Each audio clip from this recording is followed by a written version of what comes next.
from. I knew you were going to do that. Okay. Yeah.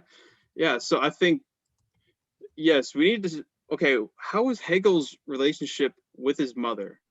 That's what we really need to understand. Yeah. Yeah. So the ad hominem thing is very interesting. I think there's,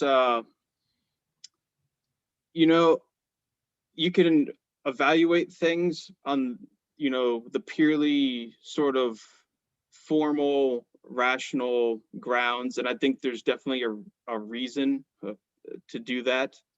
um, but then I think Nietzsche does bring up some good points of basically, okay, that's fine, we can evaluate those things, on their own merit, but we can also still look at, okay, what is the perspective that is, actually giving this idea.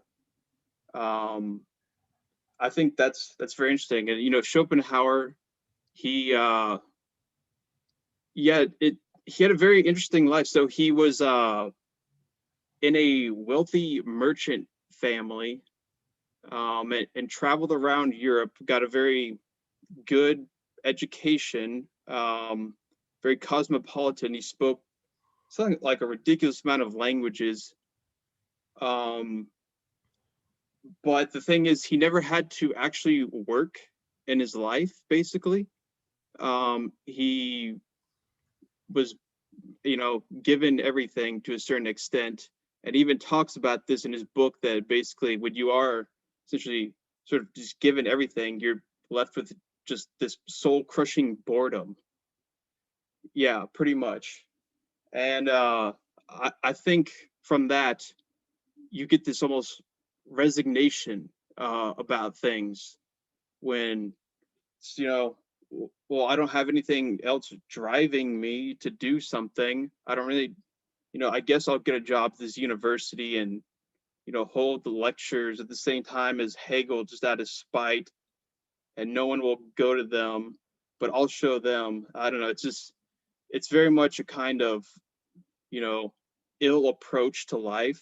And I think you can definitely see where his pessimism is sort of uh, arguing from a perspective of someone that's basically suffering in some way.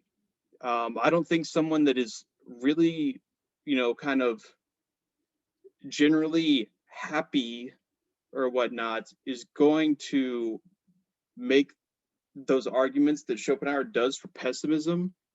Um, and I think that's why it is interesting to look at it and see, okay, you know, especially when these arguments are really saying intuitive things, because, okay, a lot of them will make these utilitarian sort of, hedonic calculations about stuff. And it's like, okay, well, that's, first of all, it's absurd because that's not something that's quantifiable. Analytic philosophers, of course, will try to quantify everything, but yeah, they fail in most things, of course. But the thing is, it comes down to these intuitions of like, oh yes, life is painful or not worth it or ethical or whatnot, or we need to subject it to moral evaluation or not, or we don't even look at it, we don't even think about it. All those things are essentially these kind of intuitive perspectives that we either have or we don't. There's no reason for this one or that necessarily. You can, evaluate reason according to some kind of ground of reason that's given, but where does that given come from? From a perspective, from a way of living that's just intuitive. So yeah, that's my opening rant about that. But same time, I think Schopenhauer makes some really good points, and Nietzsche takes a lot of those points about pessimism, and he doesn't really disagree with him in a lot of ways about the fact that their life is not morally justifiable, and also that um, life in a lot of ways is very painful. It basically sucks, but still at the same time, that's different from the conclusion that because it's not ethically justifiable because it's painful, that doesn't mean it's not still worth living according to its own terms. Because, well, basically, life justifies itself. It doesn't need to be subjected to secondary evaluation by anything. It itself is the condition and the standard by which any evaluation would judge itself anyways. So you're always presupposing some kind of positive value to life, even by judging against it, which, you have to go in and show the details about why that is, but yeah, that's the way it is. Okay, part of the reason for my rant here, which is totally to come, is in my class, I've had to do the secondary reading of, what is it called? Better Not to Have Been by the anti-natalist guy. And it's awful. It's so bad. It's like analytic philosophy at its most cringy. Benatar? It's bad. Sorry, what? We're speculating on, is it Benatar that you're Benatar. Yeah, I thought right, so. Yeah. It was because what is it, Corian, or however you say its name, is definitely not analytic. But yeah. I think I remember watching a video about him a while ago, and he's French and whatnot, but the Benatar, why do I have a hard time remembering his name? Yeah, he's South African, and I listened to this podcast last night of him on Sam Harris's podcast. Okay, first of all, if I'm agreeing with Sam Harris about anything, that should tell you like how awful the person that he's whatever discussing things with is. But I don't know, it doesn't make any sense basically what he's trying to say. And even Sam Harris has to call him out on that, which is pretty bad. But yeah, okay, I'm done ranting. We can actually talk about the stuff that you guys read, because he only kind of tangentially kind of gets into some of those things where he's saying basically, yes, life is not necessarily ethical. If life corresponded to any one ethic, it would have just died away pretty much instantly. There's something that is trans-moral that is in life and in instincts and whatnot. So that's where I guess it kind of goes off. Okay, I'm done for now. I've decided that for the rest of our time in Nietzsche, I'm going to lecture. So you guys can just stay muted. I was, Eric's ready. Let's see, what was I going to say? Oh, especially this preface, all this stuff about recovering and all that. And I'm embarrassed that I don't know more about his personal history and his physiology, but I know that he suffered from a lot of health problems. Hunter, have you got your paper done? He's not answering me. Look, listen, frankly, I find it insulting that you feel like there's such a chance that I might not have finished it as to warrant you interrupting your important thought to lambaste me. And for your information, yes, I did finish it. And Okay, I submitted it to you hours ago. Does it include the word Hegel anywhere in it? Actually, like a bit. Like a good, no. Quite, yeah, I know. Well, like I said, you're going to get a Z on this paper. Yeah, I saw that. Yeah, less than an F. So anyway, but he has suffered from a lot of health problems. I don't know a lot of the details. He had recurring severe headaches, and apparently would write late at night by candlelight in spite of these headaches. And his doctor told him to stop doing that, and he did it anyway. And he had digestive problems, recurring digestive problems, and there were long periods where he could eat hardly anything. And so he had all these health problems, and then of course he had all these problems in his love life, which seems to be a formula for, as we said once, for writing continental philosophy. And then on top, this is one of the things my advisor told me that I hadn't really tried to put any research into, but he says if you look at the immediately preceding books like Human All Too Human and Dawn, you see, like, there's places in Zarathustra where Nietzsche refers to the troglodyte, the cave dweller. And what my advisor thought is that, and maybe it was the Schopenhauerian thing, but that he was like digging around in the, metaphorically, in the sewers of human existence and foundations. It was like digging under the foundations of human history and morals and society.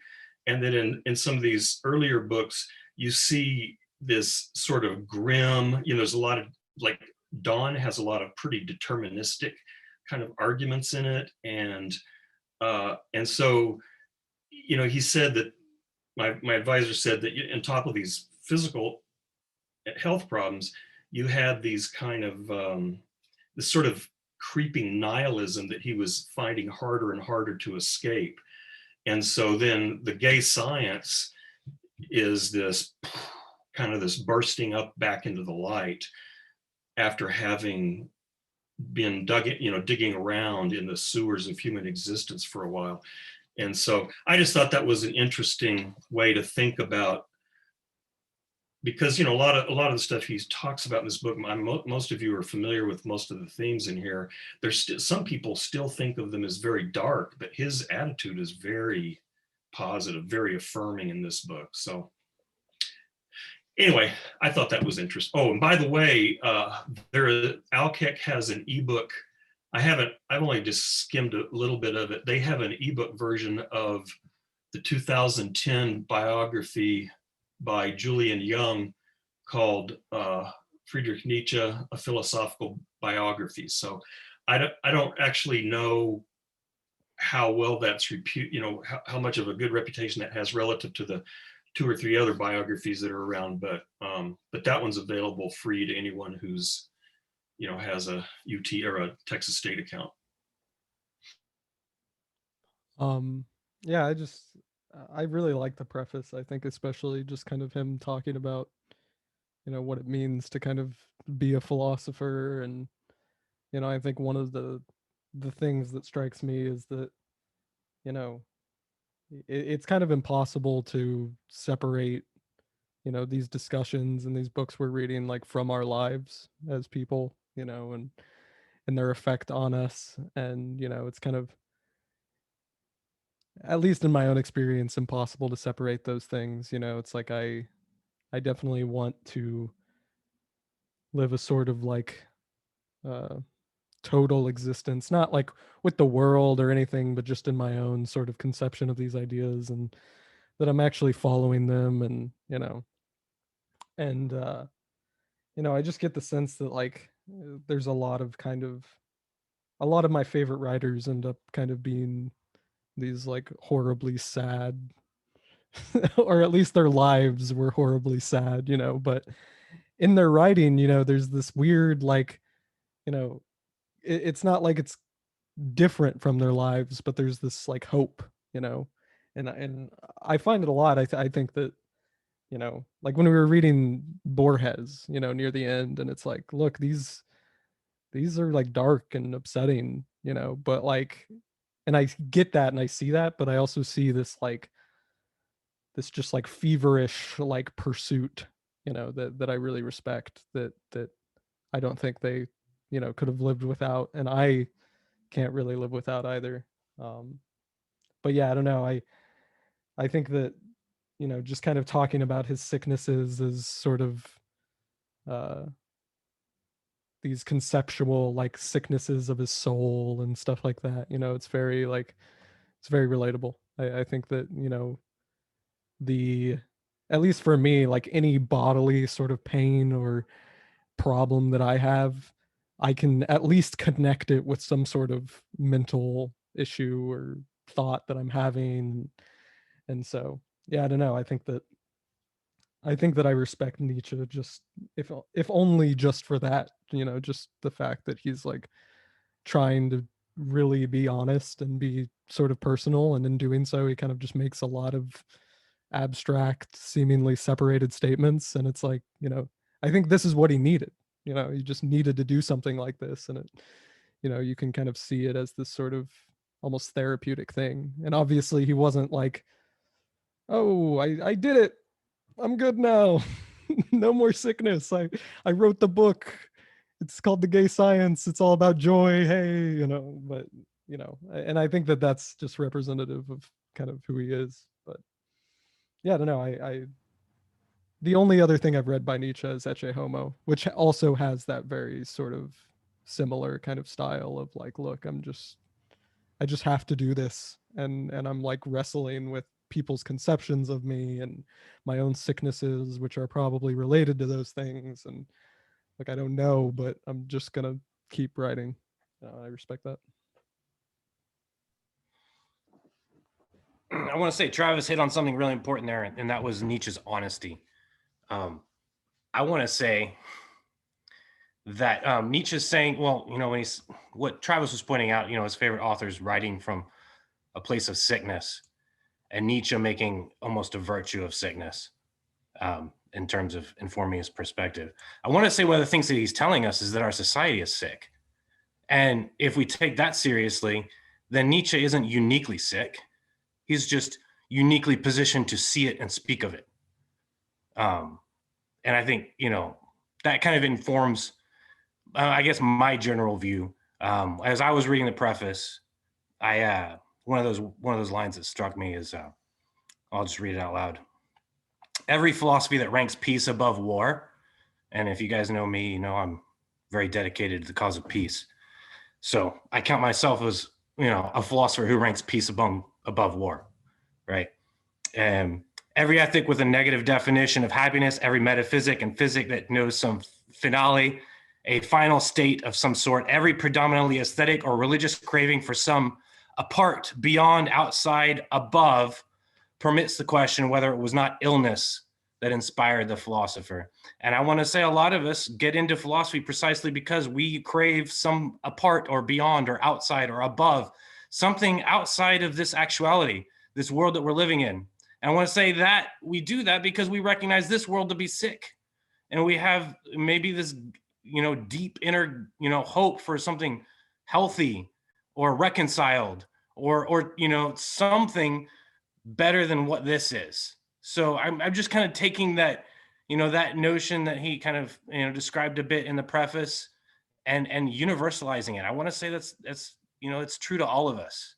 And I can't, it almost implies that there's a possibility of doing philosophy from a position of being reconciled to the world and being fully healthy and not wanting anything above, beyond, outside. But I don't know. I mean, I don't think Nietzsche can achieve such a thing. And I want to say probably it's a chimera, a perspective of a philosophical perspective that isn't informed by illness or sickness of some form. Yeah, so I think he does kind of make a virtue to a certain degree about illness, but in a lot of ways, I think he's really warning us about maybe only speaking from this perspective of illness and not really paying attention that that's what it is. It's that perspective speaking of it. And I think so. And that is page 5, where he gives that really good description of, basic Platonism. But yeah, he's talking about these transcendental illusions that in order to essentially slander life or appearance or the immanence in which we exist, in order to do that, you have to basically create something else, some kind of second existence, in order to compare it with. And that's why you have to have, some kind of abstract ideal that's beyond this world in which to measure against it. And it's always something that's really crafted by, you know, either the intellect as this idea of this ideal of moral perfection and goodness and whatnot, or for Benatar, basically this abstract of non-existence compared to the concrete reality of pain in this existence. Something real is always compared with something not real. Basically, the possibility of not existing, which is so completely antithetical to concrete real existence, that what kind of a comparison is this, you know? And I think the same thing he's kind of making with, you can see the same thing with Plato, that it's kind of, well, what are you talking about, Plato? These ideas are coming from this world. You're just generalizing those things and abstracting them and giving them their own dimension as something behind everything. And, you know, you're using this in order to downplay, really degrade what actually is generating these things, which is this world of appearance here and now.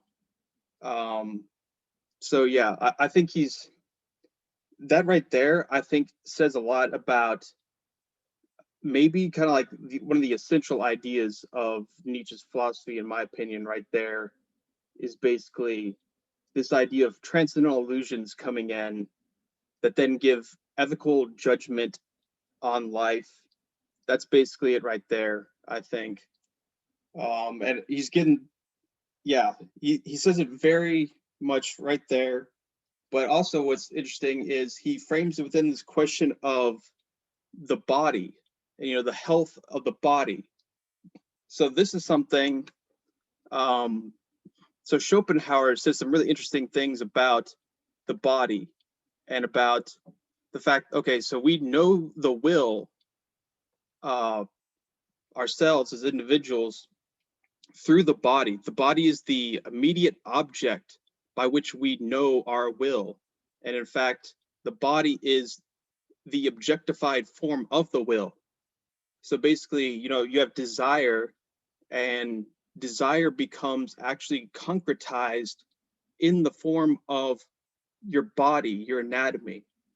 So one of the interesting things he says is basically, okay, your sexual genitalia is basically just the objectification of sexual desire itself. They're the same exact thing. And I think that's a really interesting way of looking at it. And I think Nietzsche is definitely taking something from that, but where Schopenhauer goes on to basically say, this is why it's bad, because it's basically, you know, it's locking people into this desire based off of just supporting the body's needs and all these things. It's inherently self-interested, blah, blah, blah. Where what Nietzsche, I think, is doing is saying, okay, actually that intellectualized world that's beyond appearance, that itself is also part of this aspect of the body, basically attached with ideas and will and whatnot. All those things are connected. It's all in this world here imminently. So that's kind of, okay, Schopenhauer's these divisions, basically like a tripartite kind of thing. I don't really need to get into the details, but I think what Nietzsche was, a lot of what he was doing is he took the kind of basic scheme of basically there's the empirical world of appearances, there's Platonic ideas that you know through art and whatnot and contemplation, and then there's the will as thing in itself. And I think what Nietzsche is doing is saying, no, these aren't in this hierarchical order of transcendence where, you know, they're ranked and all these things, that they're all basically just intermeshed with each other in one world, this world, and that's it. So yeah, the fact that he's talking about the body here, I think is very significant, and it shows basically where he's influenced by Schopenhauer, and he's not completely rejecting him. Schopenhauer is, I think you should be, really seen as someone who pioneered this idea of, embodiment that we, so basically analytic philosophy didn't catch on to this until basically like the 90s or so. Basically, probably out of demand because artificial intelligence was such a failure for them that they basically had to, in order to basically progress artificial intelligence, it had to start thinking about, oh yeah, there's this huge dimension of human existence and perspectival existence that we're completely leaving behind. It's not like anybody has talked about that before. Merleau-Ponty, Bergson, everyone basically we've read here. I don't know why I feel so like angry about analytic philosophy today. I think it was that Benatar thing. It's just pissed me off. Yeah. Okay. I think I'm gonna stop talking. I'm in a very ranty mood today. Yeah. I mean, I joked about this just now in the chat, but it is kind of a legitimate question on my part. They've caught the analytics have caught on about embodiment. Like where is that? I kind of want to read that. I mean, I'm sure it's terrible, but I kind of want to read it. Well, I don't know if you saw mine, but I do think there is a strain of analytic feminist epistemology that does begin from a place of embodiment, or at least stresses, what the body does in terms of knowledge formation, and how women's bodies might participate in knowledge formation in a unique way. Yeah, that makes more sense. I'm definitely thinking of like the stodgy, but if we're talking about like feminist, then I'm just thinking of McKinney now. And I mean, I do think that McKinney is an analytic philosopher who understands questions of embodiment. But do any of y'all even know McKinney, or am I? Well, I mean, Nevitt, you obviously do, but maybe it's been long enough. I know her not very well or like personally, but I know of her more so. Okay. Yeah. Yeah, I haven't, because I know she was retired. I need to bother her some more. But I did actually have some things I wanted to say. Mostly it's just in agreement with, particularly with the stuff that Chase is mentioning. I think that there's something particularly special in the way that Nietzsche takes this direction, and I can see why it was so influential. For instance, on Heidegger, it seems to me that what we see here is like a prefiguring of phenomenology, right? As an approach. It doesn't quite exist yet, but it's definitely like here in its essence when we're talking about Nietzsche and Schopenhauer and all of these thinkers. And I think that there's something that is particularly freeing about this, or I remember finding it that way when I was first encountering sort of Nietzsche and thinking about these ideas and starting to go, oh wait, instead of having to have this very abstract and separate notion of what it means to philosophize, I can have this very concrete and embodied one. Although you do have to do it at this cost of a perspectivity to a certain extent, at the very least. The other thing that I do particularly like about Nietzsche is that he has this criticism of it seems to me of peace and of the philosopher and of the divine, right? But he's not. I don't interpret him as criticizing it on the grounds. Well, first of all, right, based on what I just said, he can't criticize it purely on the grounds that it's wrong, right? He can't say it's incorrect because that doesn't quite fly, right, with his philosophization. But it also seems to me that it's not also counterintuitively the claim that it's like weak, right? That it even the Nietzschean sense.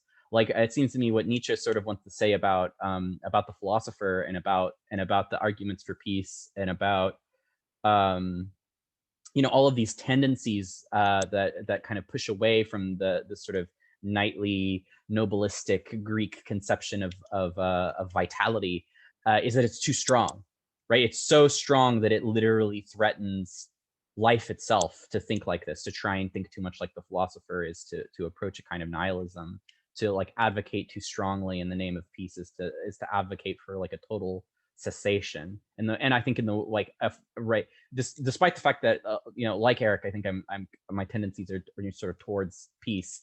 I think there is something to be said that if these thoughts are taken too seriously, you end up with a position a bit like Benatar's, that is just the total disregard for human life and the vision of it as something disgusting and revolting that needs to end, if that sort of makes sense. And so in that sense, I think, but to recognize that as a power, I think is what Nietzsche does very well. To recognize it as something that can smash things and that can be wielded as a weapon and as a tool under the right circumstances, which is, I guess now I'm just waxing like, poetically or whatever about Nietzsche, but I don't know what else to do about Nietzsche, because it's funny to read him, and it's suggestive to me of poetry. I just wanted to make a comment on the how different. I mean, you guys all know this already, but caution in terms of trying to pin him down in terms of pro and con. So the beginning of this somewhere, I can't remember if it's in the preface or in the main part of the text, where he talks about not so big on this good evil thing. And I think part of that, I mean, my own view is that there are values that he promotes, and the fundamental value is health. But what exactly does that mean? I think there's an awful lot of, we could talk about that for a very long time.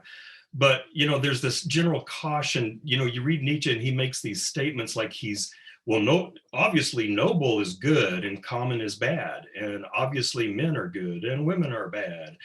And because he seems to write that way, but I think it's generally a mistake, because the way I try to read him is he's making observations, or he may be saying, well, he may be talking about parts of nobility that for example, that he finds to be supportive of health, of human health in some way. But then 20 pages later, he will be talking, like in the Genealogy of Morality, he's like, this noble morality of the knights, and they were, they had all these great characteristics, and they were strong, and they had contempt for all these people. And then a little later it's like, and they were also kind of stupid. And then he's saying all these bad things about the priests, these priests, slimy, they're all about resentment and all this stuff. But then he says, but for the first time, man became a clever animal, in the priestly type. And so it's just, I'm thinking part of what I'm going to say to students in the Meaning of Life class, because they're going to read some of this stuff and they're going to make these, you guys are not making facile judgments at all, but they are going to, because, you read like the stuff on the noble and the common, and you think, well, obviously he would think maybe like the classic aristocratic nobleman of ancient Greece was perfect. Probably not. I mean, he does value certain features of their character and their lifestyle, but I don't know. I don't think he would say, boy, I wish I was, that we had an aristocratic structure that was just like that in ancient Greece. So that was one thing. The other thing, which is not completely related, but was related to what Chase had said earlier, there's one section in here that we read, and I can't find it now, where he's talking about appearances. And he does, he says this every now and then, that there's something like will to appearances. The appearances are all we have. So it's almost this kind of phenomenological kind of thing. And he does sort of make a distinction between, if there's appearances, that implies there's something that's not appearances. But on my reading, kind of like Chase was saying, I think that's all here. It's not like what is not appearance is a noumena or a Platonic domain. It's an aspect of this reality that we don't have immediate cognitive access to. That's the way I think about it. So, you know, the like when he's criticizing reason, you know, I think one of the issues for him is that reason tends to carve the Heraclitean flux up into conceptual chunks. And so in some sense, what's the underlying reality is this sort of Heraclitean flux. And yet all we have are the appearances that we can cognize. But that doesn't mean that he thinks, you know, for example, I mean, clearly he would reject Plato's notion that this world of non-appearances is like the ultimate perfect reality. I don't, you know, think he would say that. And so, like Chase says, there is this appearance, non-appearance distinction, but it's not, it's just this world, you know, and the different aspects that it appears under.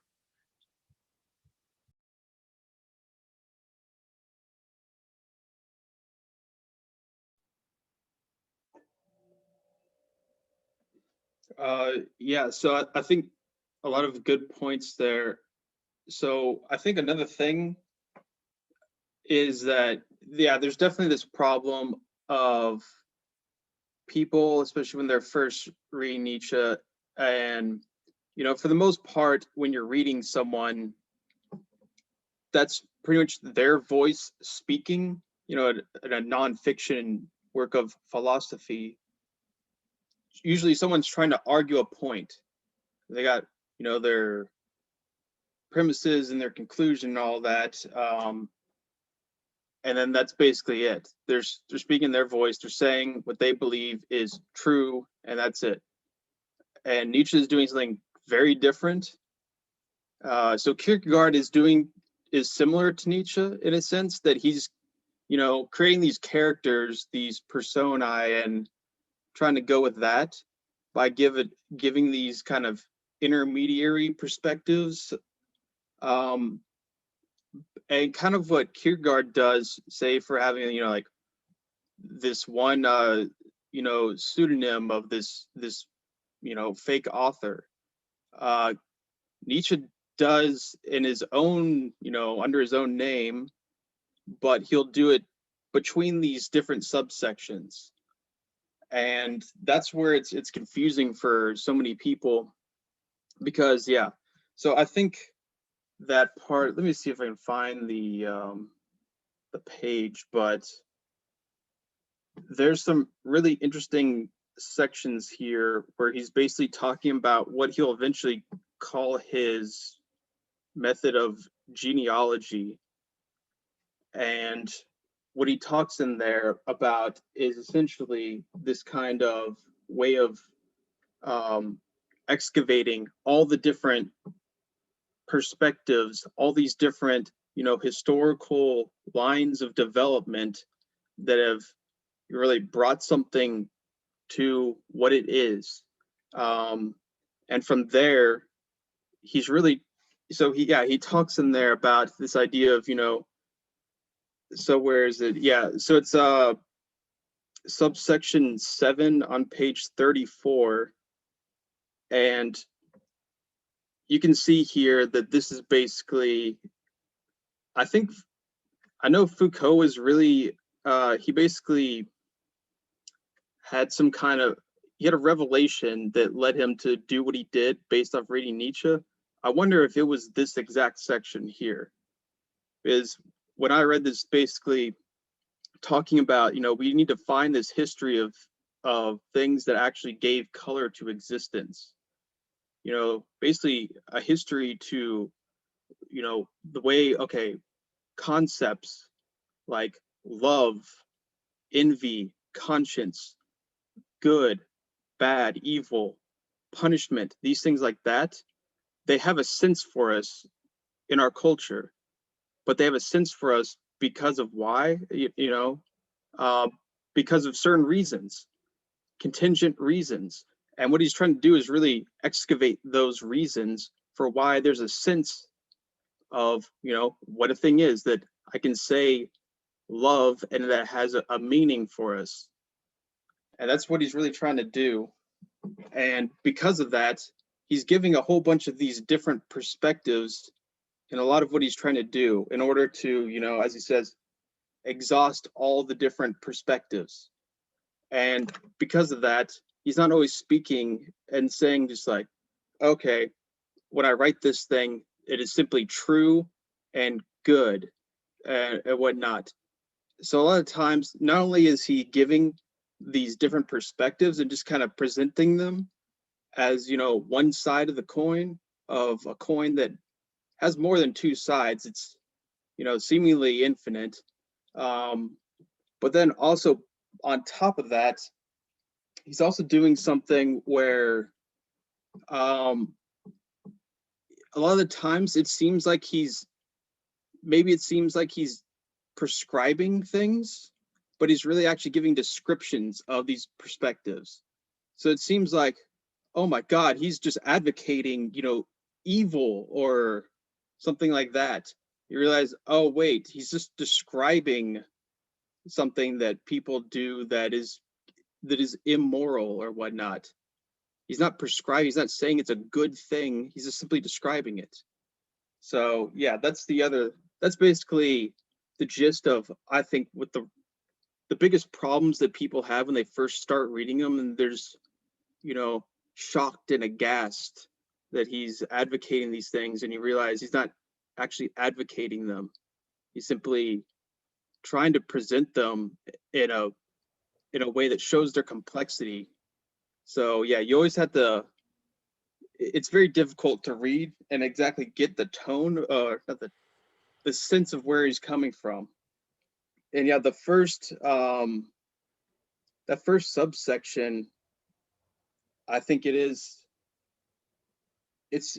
found it, I had to read it twice and I still couldn't totally get where he was coming from and what the perspective was that he was talking about.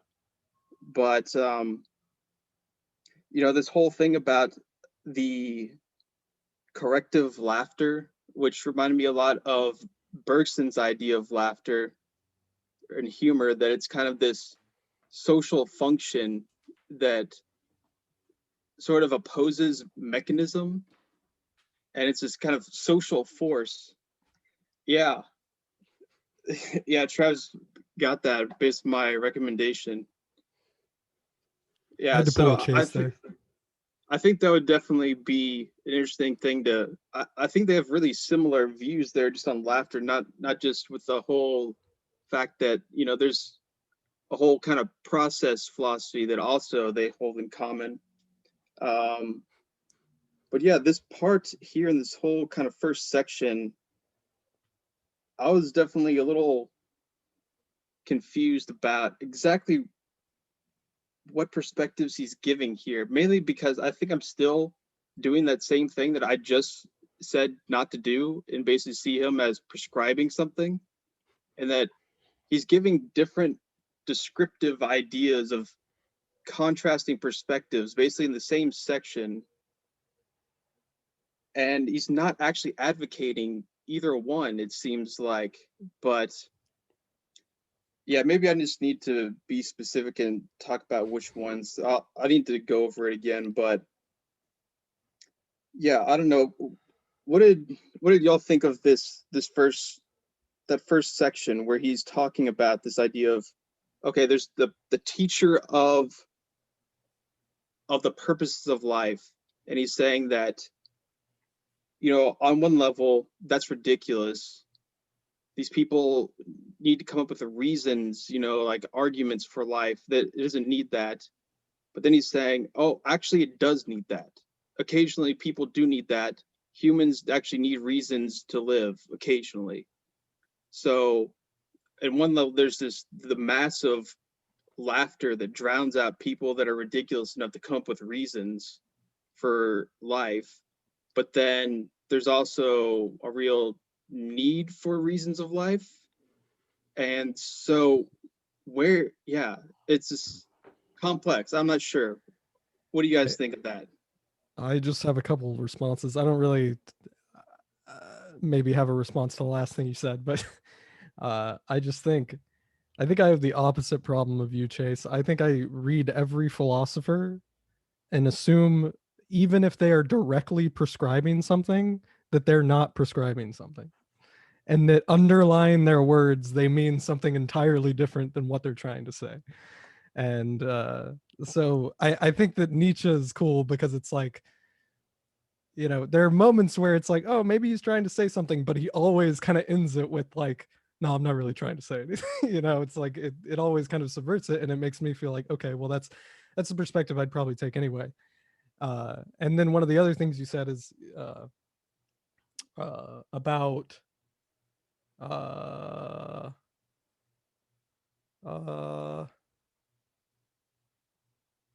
it's gone, but it's basically, I'm reading Fear and Trembling right now. Okay, now I got it. I'm reading Fear and Trembling right now, and you know, like the guy in the introduction kind of talks about it, and it is clear. It's like, look, if you took that book as some guy just saying, look, Abraham trying to kill his son was a great, beautiful thing, you know, and then stop there and kind of say, oh yeah, trying to kill your son is a good thing, you know, and it's like, that is just absurd to me, you know. But there are people, I think, who read Kierkegaard and kind of take it as that, like, oh, he's just like, obviously this thing is horrible and Christianity thinks it's great, so Christianity is horrible, you know. And oh, nice, Joey.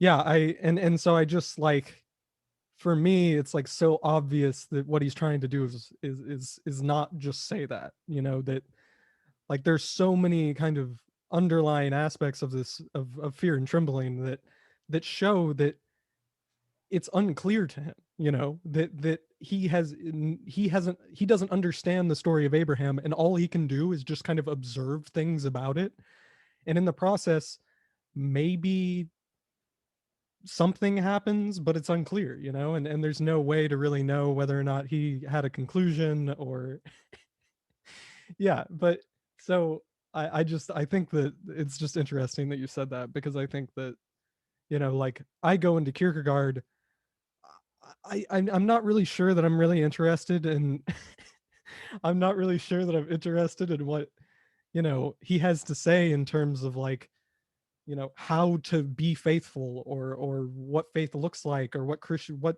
is important about Christianity, and who are good and bad Christians. I'm just way more interested in him trying to sort of reconcile Christianity with philosophy, which I think is an impossible task that he is still doing, you know. And to me, that's what faith is. It's to recognize that Christianity and philosophy are two things that can never be reconciled, and yet he's still just writing things to try and reconcile them. And you know, and I think Nietzsche's the same. It's like he's never going to be able to reconcile this sickness or use his books to heal this sickness inside of him, yet he continues to do what he's doing, you know. And so I don't know, I think that on one hand it's like genuinely really frustrating because you know, as a philosopher, I think we want to try and, you know, make some conclusions at least. You know, we want to build something, we want to get somewhere, but wherever we're going, we're not going to make it, you know. And at the end of the day, the just kind of doing it and expressing it is the best we can do.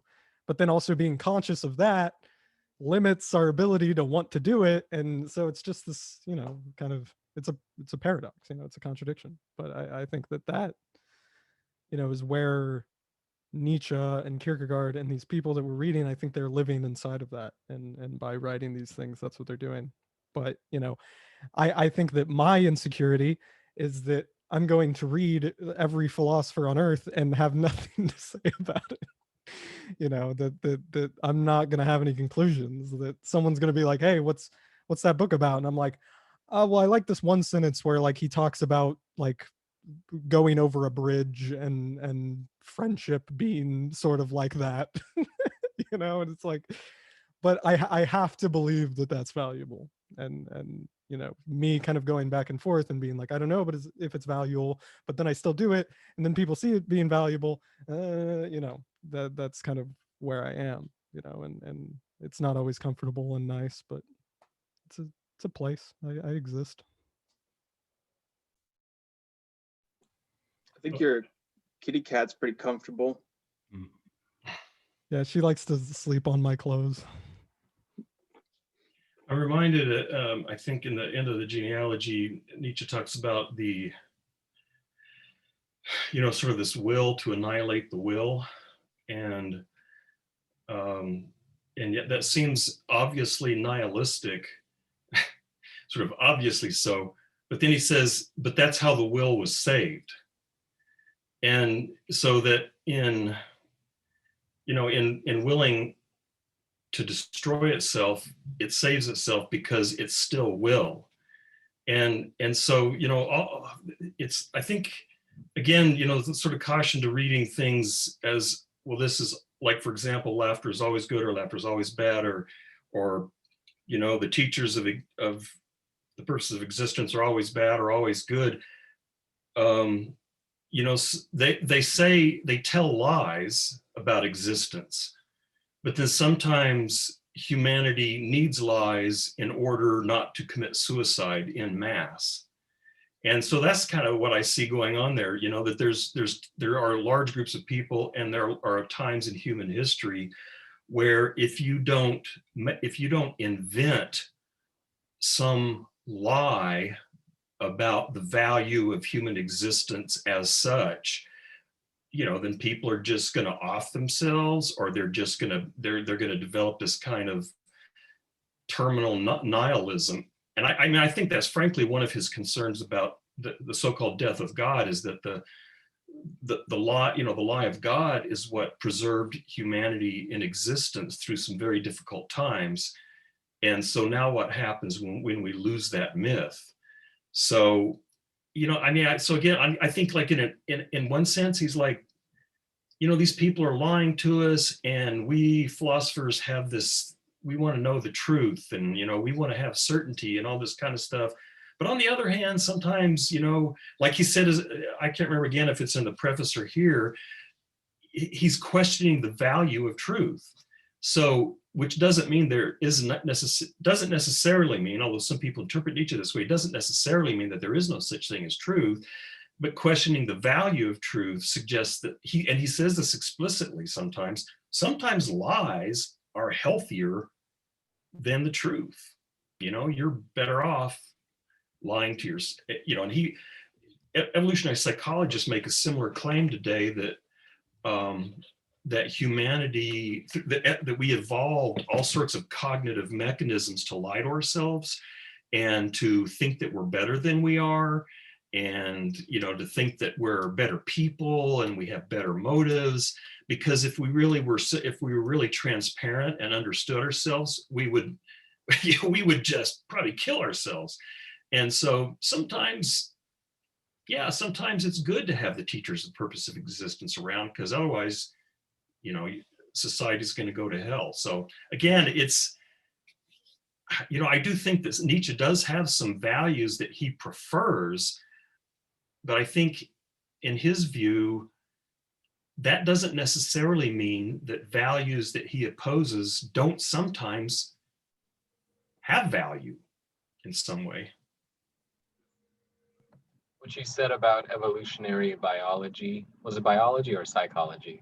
Psychology, which some people think is total bullshit. So take what I say about, I kind of like it, but take what I say about it with a big grain of salt. All right, some kosher salt, I like that. Section 18 called Ancient Pride, he was talking about how in ancient Greece, right, they had this lie, I think, of how great they were because they didn't mingle with the slaves, and how harsh the world is, I believe. And I think when he talks about the modern world, he says, let's see, it is different with us, accustomed as we are to the doctrine of human equality, if not also to equality itself. A creature who is not at its own disposal and who lacks leisure is by no means something despicable to us on that account. Perhaps each of us possesses too much of such slavishness in accordance with the conditions of our social order and activity, which are utterly different from those of the ancients. Right. So even though he has his, gripes with the church and on these lies, I think he might say that the current situation with modernity, where we have this notion of equality, and therefore we're recognizing the truth of, humanity not being as great as we said we are, maybe it is time for, oh, I wasn't sure if the section was a part of the reading because it ended on 43. Sorry. And yeah. I mean, I read it. I definitely gave that. I mean, when I read that, I jumped to kind of the comment from I think this was, forget if that was Mark Fisher or if that was like Deleuze and Guattari proper, but they make this comment about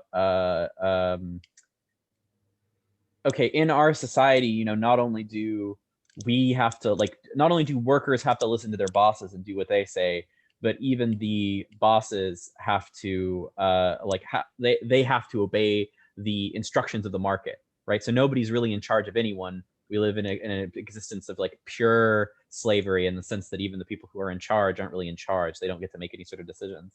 So like my interpretation of that was very much like, you know, Nietzsche is even more worried about us because while we might all have a common understanding of the you know, like the enslavement in that sense, it seems to be that seems to divorce us and separate us from our power to act in a certain kind of way, that our commitment to equality, that even the people in charge aren't really in charge, is a situation where action becomes impossible. And so there is this possibility of the disappearance of health, that sort of, and that isn't to say like, I think that some of what you were describing, maybe there are elements of this that do have a positive connotation to them, but I can't help but see Nietzsche's sort of like disgust with, right, again, and maybe to bring this back around to what Eric was saying with the society that we live in, that it's, you know, that its logic is so perverse as to make everyone slaves.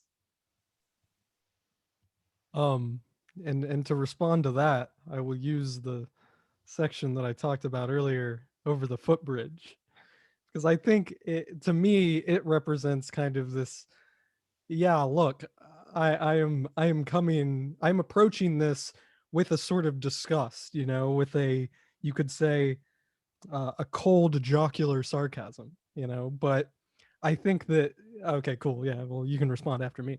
No, I'm kidding.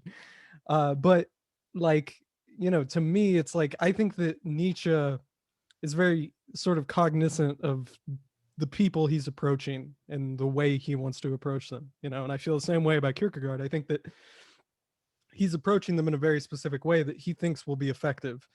And in the process of doing that, I think that Nietzsche is sort of opening himself up to these things, you know, to sort of understand them from this different perspective. And I think that both of them sort of like, in some metaphorical sense, kind of cross the footbridge a little bit by not being earnest, you know, and it's weird. It's like this sort of, it's going past sincerity by not being sincere because he knows that sincerity is not going to reach the people that he wants to reach.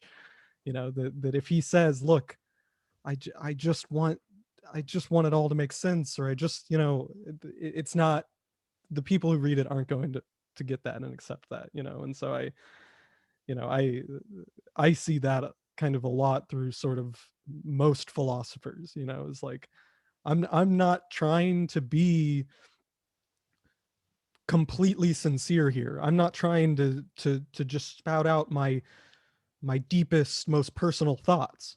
But by not doing that and keeping those kind of concealed, I'm being sort of more sincere than I would have otherwise, you know. And I don't know, again, it's hard to explain. It's like this sort of seeing this sort of optimism under this darkness that I see in a lot of writers. But you know, I guess my only concern is like, am I just seeing that in everyone because that's, you know, the way that I'm perceiving the world?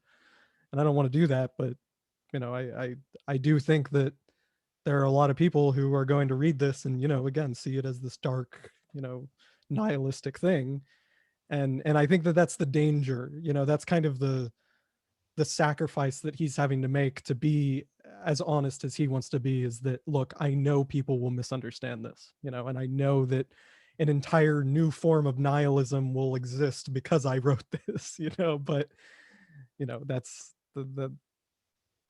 but by sacrificing that, I am reaching a group of people that I wouldn't have reached otherwise. So far, I don't read the gay science as an expression of nihilism so much as a response to it. I want to say it's different from many of other Nietzsche's writings in that it seems to be much more affirmative. And I was gonna, Chase asked, what we thought about the first meditation. And there was a point in it where I have to say, Nietzsche's optimism is disgusting. And you don't normally think of yourself speaking about Nietzsche and optimism, disgusting optimism. But when Chase asked us, what we thought of that first section, I went back and looked at it and we remembered. There was a lot of what he's arguing in that section is that, I don't want to put it too crudely or oversimplify, but there's this idea that, all things are justified, or that, you can't be too evil or, too spiteful, too violent for the positive human life, like it's all fed into life affirming values, all of these things that we've traditionally regarded as negative, things that foster conflict.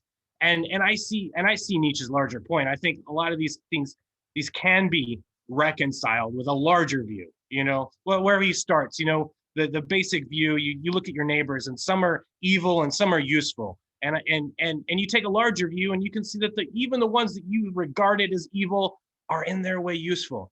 And I have sympathy with Nietzsche's taking the larger view, but I feel that he takes it too far. I feel that his optimism is disgusting when he says something along the lines of, I don't think that you can do anything negative for the species. Trying to find exactly where he says it. Capable of living in a way which is damaging to the species. I'm no longer know whether you, my dear fellow man or neighbor, are even capable of living in a way which is damaging to the species. And I can see this making a lot of sense in the 19th century when you're taking the bigger view and saying, these people that you've regarded as your enemies, they're not your enemies. Or there's, take the bigger view that, when you're living in the 19th century and nationalism's everywhere and people are, I can see this, but I think the 20th century tells us something different, that we are very capable of living in such a way that is damaging or threatening existentially to our species.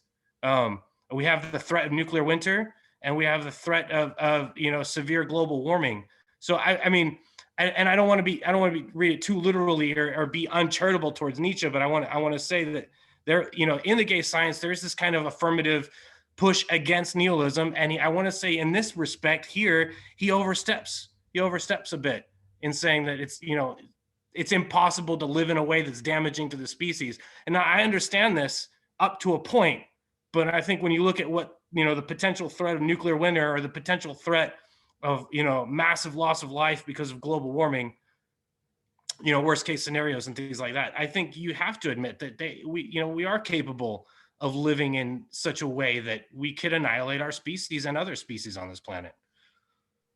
So the way I interpreted that is very, very narrowly.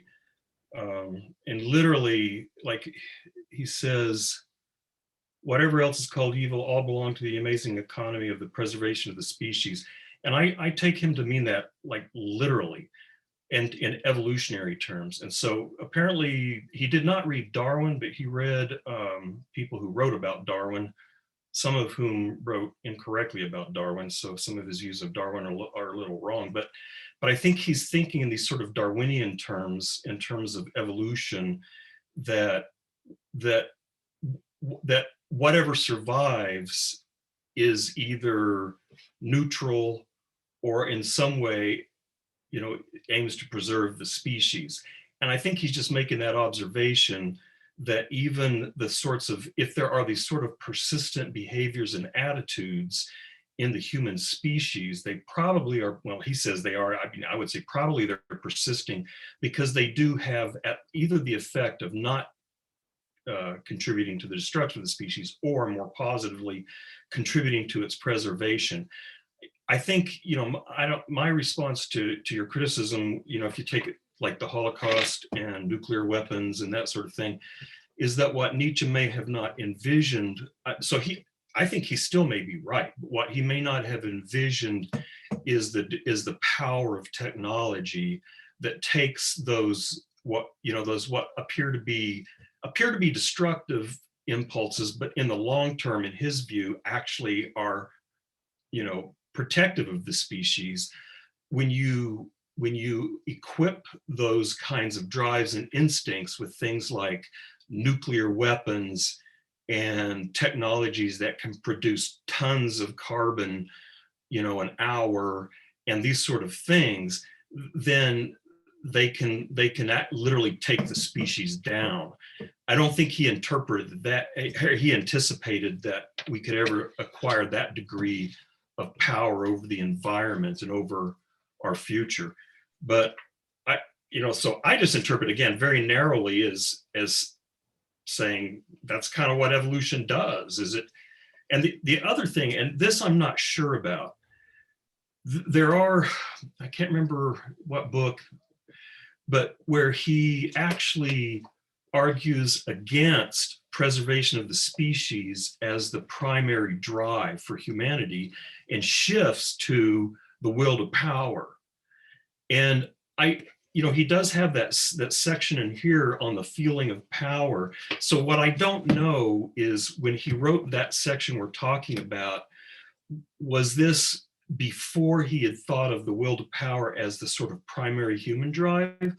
Or is he just making this observation about, there is this drive, there is this persistent drive toward preservation, but he still may not be valorizing that. He may be saying that is, it's there, but what it tends to do, he doesn't say here, but he would say elsewhere, is that tends to preserve the herd more than it tends to produce creative, or what he calls higher individuals.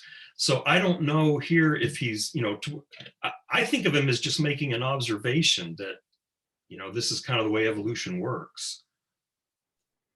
Yeah, I see sort of like almost like a Bergsonian thing where, like, maybe again, I don't know what the thought process was at this time, but I would assume that it was sort of this: good is what is rational, evil is what is sort of more instinctual. And I think he's basically trying to make the argument that sort of distinction doesn't really make sense, and that, by saying that we can't do what is against preservation of species, I saw it more as, we can't remove our instinctual aspects of ourselves. We can't be entirely intelligent or intellectual. There will always be some part of us that's evil, but really that is instinctual, that we can't control, that is trying to preserve the species, whether or not it is effective at doing that or not. But what is evil is instinctual, and that is what is trying to preserve the species. What is good is intellectual and isn't inherently trying to protect the species, but we see it as good. Yeah, I would almost, I mean, I do think that that's a good description of what he's hypothesizing here, but I would almost sort of want to think, when we were talking about with Nevitt bringing up the will to power, that you see the abandonment of that conception, which is like, I think, a very sort of pseudo-Darwinian Spencerian perspective to something that comes to say,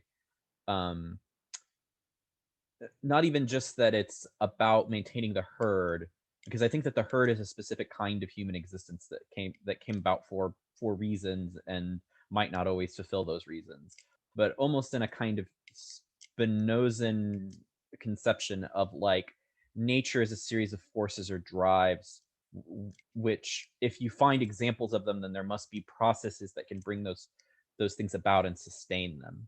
And those processes might not be in a one-to-one sort of situation. Like, it might not be that the things that sustain my anger is my anger itself, if that sort of makes sense. But my anger is a force that can arise within me under the correct circumstances. It's a force that can arise in the world, not just in me, but in others, under the correct circumstances. And so the things that we see in the world are the product of the existence of those forces. And I think that the movement from where he is here in the gay science to that is very interesting, because you are having to negotiate like almost a kind of humanism, like in a weird sort of way. Like this feels like I guess part of the reason why I'm thinking about this is I'm planning on having a slight post-humanism section for my students in my class, and so thinking about Nietzsche as like trying to escape humanism to post-humanism in this sort of move is interesting to my my brain off the top of my head.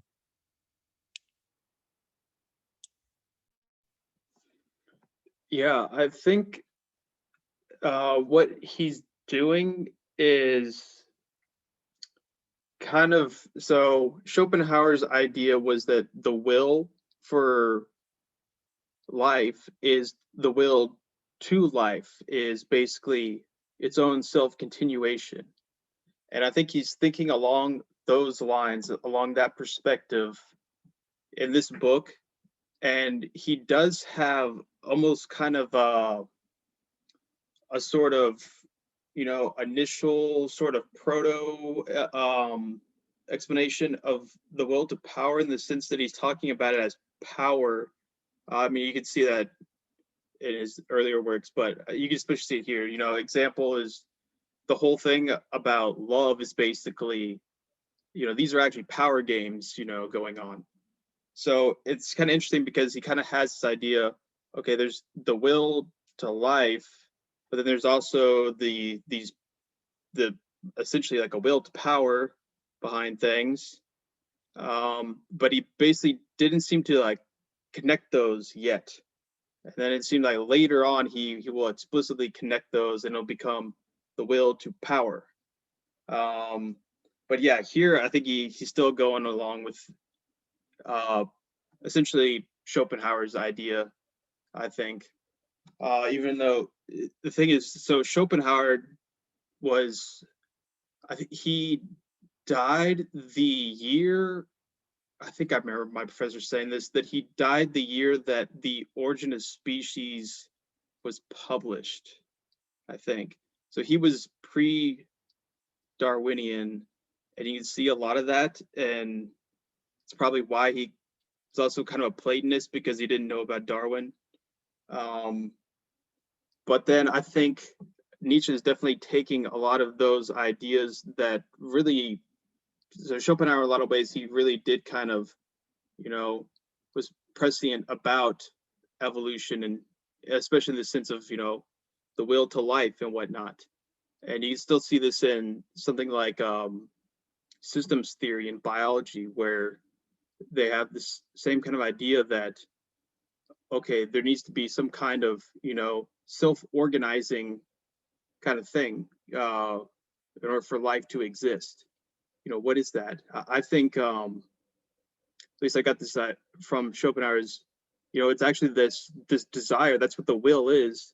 The will is that kind of condition of self-organization that continues through the flux of change. That you have all these different individuals, but then what really keeps them going is basically that desire for its own continuation. So that's really the condition by which these things are even existing at all, is that they essentially will themselves in some aspect. But then the thing is that Nietzsche is going to change that, in the sense that he's saying, no, actually, there's not just a will towards the same thing. It's basically a will towards actually going beyond what it is. That there's some kind of overcoming that needs to be willed in, actually, and that's basically what this feeling of power is that he talks about. So he eventually connects those, but he still has them separate at this point. So yeah, I feel like there's a lot more said that I wanted to comment on, but I can't really quite remember. So yeah.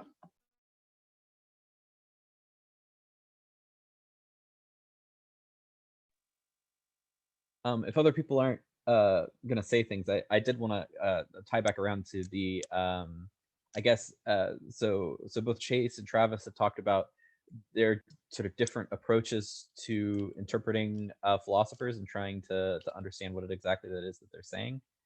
I think I perhaps have a I don't know. Either I'm sort of mostly agreeing with one of you, or I'm my own perspective, which is to say that I don't quite know how this lies in relation to either of you.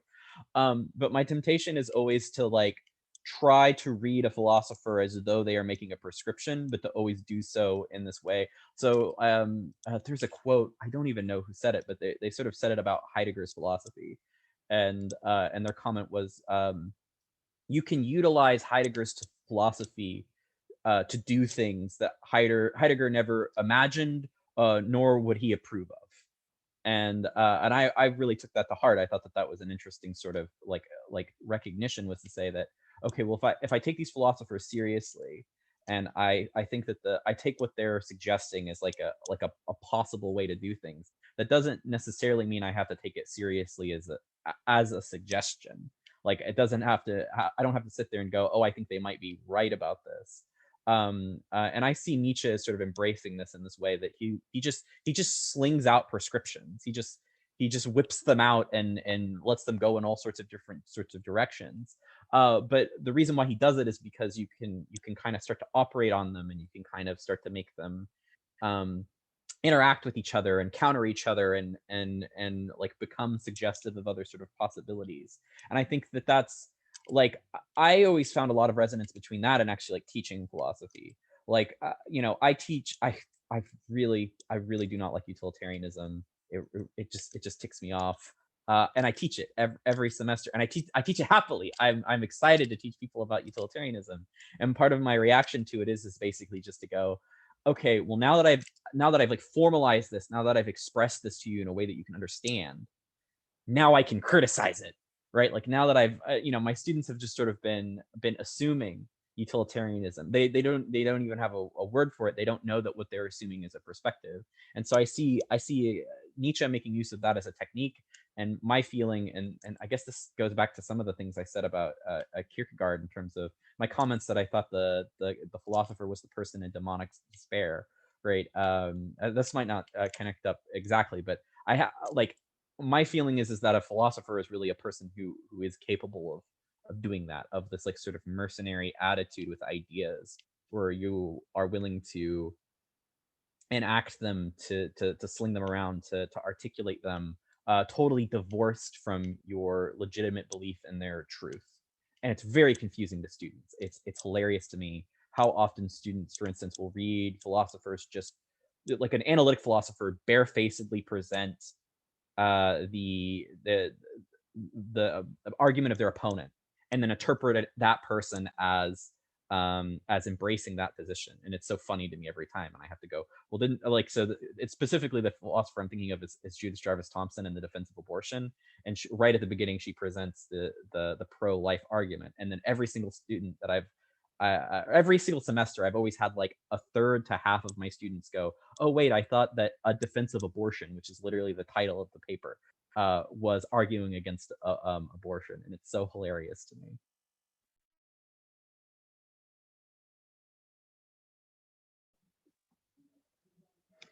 Yeah, I love that Nietzsche hates on utilitarianism, which is also,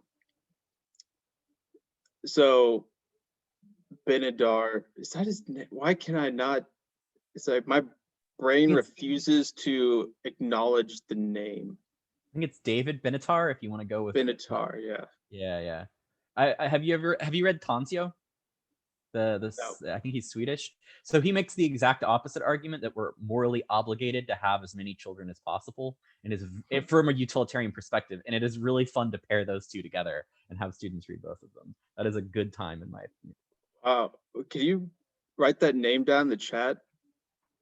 I would definitely like to. I'll see if I can find a link to the paper. Okay, awesome. Thank you. So yeah, I definitely like that he does that, and that's one of those examples where it's basically kind of concocting this secondary world in order to measure it against this world, essentially. And what is that secondary world? It's basically this quantified world where you can, put things in sections, give it some kind of determinate code of value, like yes or no, good, bad, and then basically that's what it's all about, you know, ones and zeros. Is kind of like binary logic of numbers that, so I think in a lot of ways it's really interesting to read like a critique of capitalism into not just Nietzsche, but I think Schopenhauer too. You know, neither of them would have agreed with this in a sense. But I love this idea of basically taking philosophers' own ideas and doing things with them that philosopher themselves would not like. So I think this is one example you could do with Nietzsche. You know, I don't think he was not a fan of, you know, just saying, okay, yeah, modern capital or whatnot is value. He disagrees with that, but then he would also disagree with a lot of, you know, kind of like probably like Frankfurt School kind of like, he obviously disagreed with Marx. So yeah, let's not get too anachronistic here, but he disagreed with Marx for a lot of reasons. But then you can still kind of see that, okay, there's a lot of room there still for Nietzsche to understand, for Nietzsche to be used to critique the ethical judgments of basically our own time. And that's where, you know, this value judgment where money is given a supreme value, that basically our own cognition has to be filtered through this value judgment. That's really our own time, to the point where I think we can hardly even see it anymore. And that's why utilitarianism is taken as this kind of obvious fact. Just, you know, it's good, bad, you know, whatever. Just what can we do with it, you know? And, you know, I don't, you know, pragmatism is kind of a different thing that, okay, that certainly there's a place for pragmatism, but I think utilitarianism is something that is just, it's this Frankensteinian monster of all these different social strains and this abstract view of things. But yeah, I guess I should get back to the actual text and not rant about utilitarianism. But I feel really ranty today. So, you know what? This whole thing he's talking about with the Stoics, he seems to not like the Stoics too. I like that idea. I think the Stoics have been given too much credit, especially these days with, so the thing is, I do kind of like Stoicism, but it's been used in a lot of really stupid ways, especially I think recently, and become this whole kind of, oh, you know, this is how to basically help you deal with living in your shitty modern capitalist life, is practice stoicism so that you can attain ataraxia and calm and peaceful, you know, be happy with your life. You know, it sucks, you know, but that's okay. Don't try to change it. Just be calm, you know. And I think that's also where he's, you know, when he talks about, you know, war and peace, I think he's really getting more at that than, say, like a political kind of concept of peace and war. Although I think he's probably getting a little bit at that somewhat too. But the idea is basically that, you know, okay, Schopenhauer is all this idea of, you know, a kind of like a nirvana that is just like a peace and a calm, a way to escape from the will and striving, which is, oh, it's just so, it's frustrating, you know, it's tiring. I just want calm. I just want peace. That's the kind of attitude that he disagrees with. And I think that's also this kind of stoic thing, but in a way you can see it as these are symptoms of our time and the attitude our people or whatnot, in that, you know, we're all subjugated to these categorical imperatives to the point where we just accept them as facts of nature, as laws of economics, and you know that's just, we just have to deal with it. You know, we almost collapse the power grid based off these wonderful axioms of, you know, profit and whatnot. But you know, that's just, you got to break some eggs to make an omelet, you know. And then just read your crappy like self-help stoic book in order to help you deal with the fact that yeah, you're just going to have to be subjugated to all these internal logics of institutions that have a lot of power over you, and even the ways you think and conceive of your own self. But yeah, so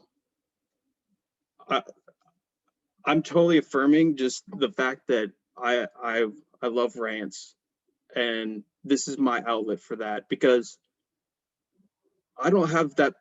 Yeah, I can't just go rant to my family, so you guys have to hear this shit. So sorry, but yeah, Stoics, fuck Jordan Peterson, Stoics, and all that shit. Okay, I'm done.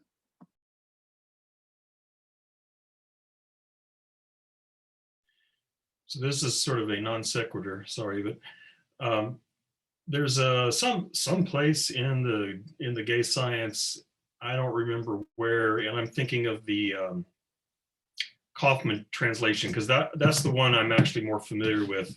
This is the first time I'm reading this one, but this is back to the perspectivism thing, and he says something like, convictions are great. You really need convictions.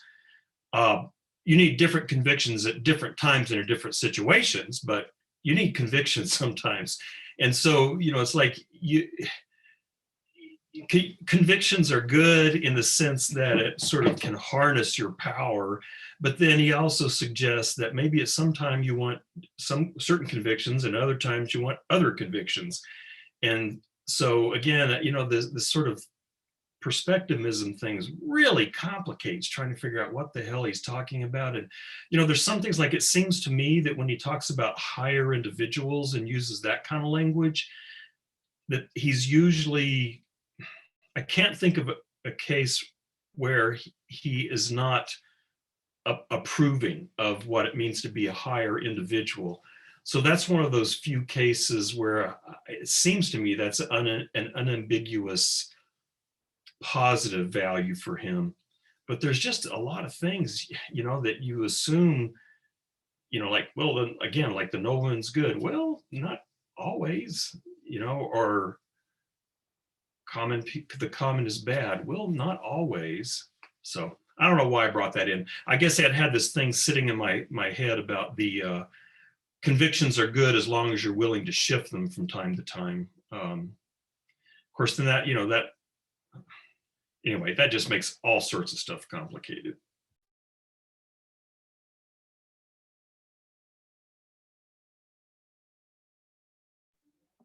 So where, which subsection were you talking about exactly?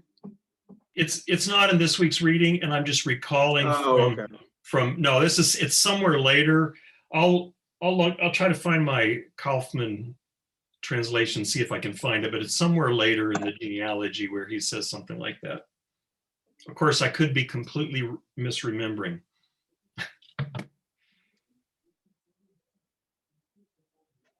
You know, one thing that reminded me a lot of Kierkegaard was in that first section at the bottom of 27.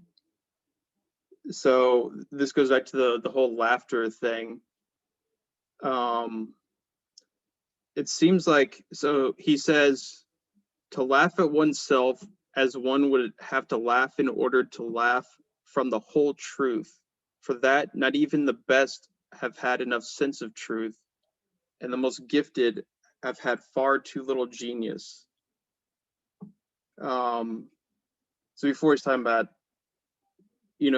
this essentially, no one can really look at themselves and in this full, complete way, and basically live to tell the tale in a sense that is that kind of what he's saying in that. So from there, and he talks later about how of kind of full self-consciousness would be terrible, that in the same way that you know mountains look better from afar, the same thing with your own mind in a sense. But this idea of basically, you can't laugh at yourself from the whole truth of knowing completely who you are, because it would just be too horrifying, essentially. But then he's saying basically, okay, perhaps even laughter still has a future. When the proposition the species is everything, an individual is always nothing, has become part of humanity, and this ultimate liberation and irresponsibility is accessible to everyone at all times. Perhaps laughter will then have formed an alliance with wisdom. Perhaps only gay science will remain. At present, things are still quite different. At present, the comedy of existence has not yet become conscious of itself.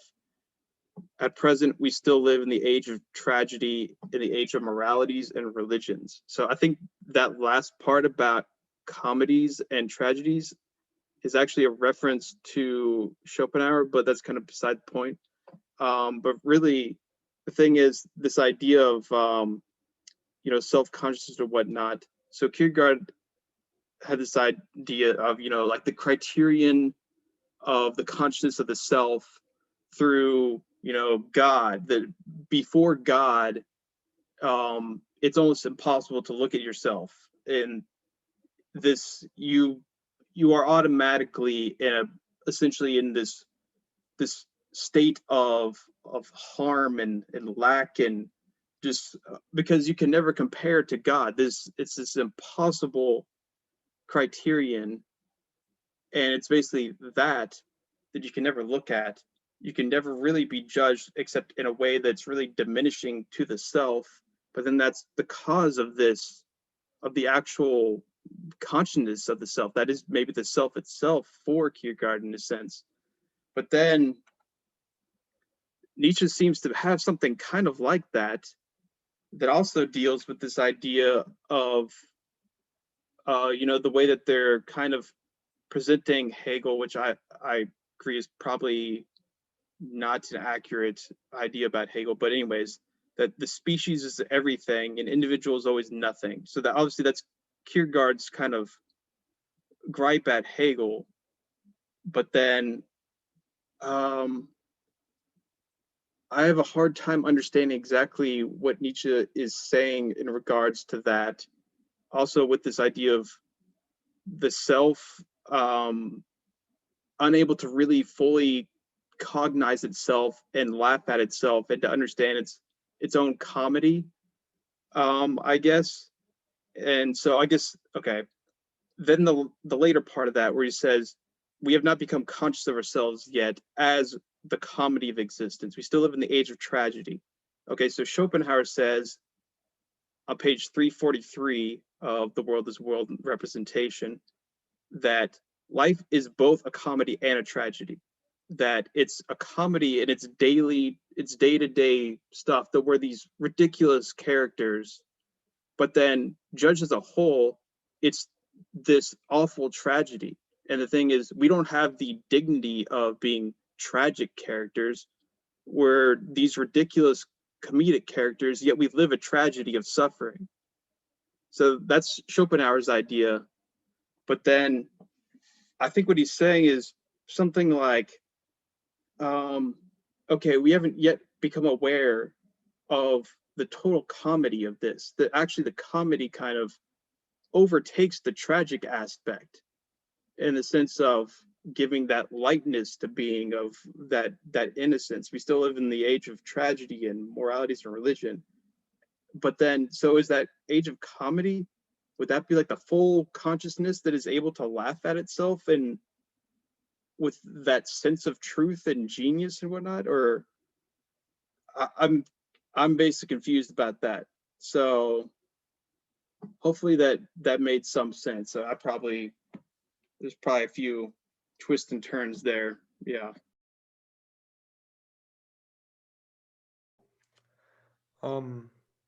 Oh, well, actually, I want to kind of get, well, I guess I know I haven't said anything so far this seminar, but it was because I came in late because I was waiting behind a train, and then I bought chicken, and then I ate it for like 20 minutes.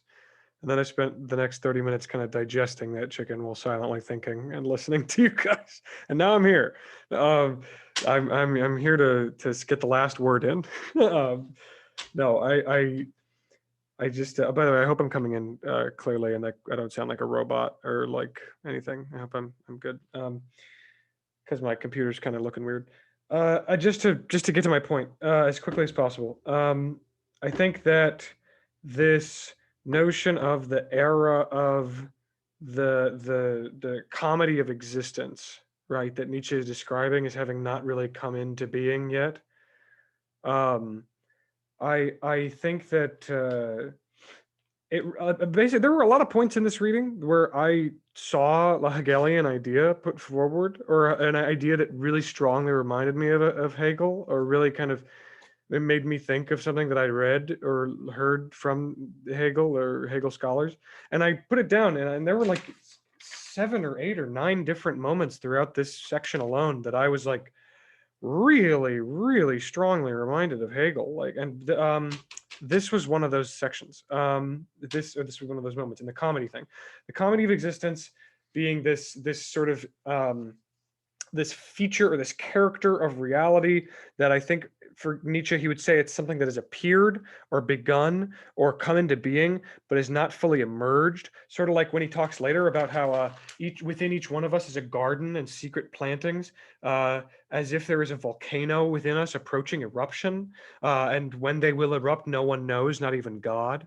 I think that maybe he would say that the notion of like a self-consciousness, like a full self-consciousness, or self-consciousness capable of full engagement with the comedy of existence, he might say that is something like, or that's a concept that operates similarly to the feeling or the concept that he's describing when he's talking about this internal volcano of the subject.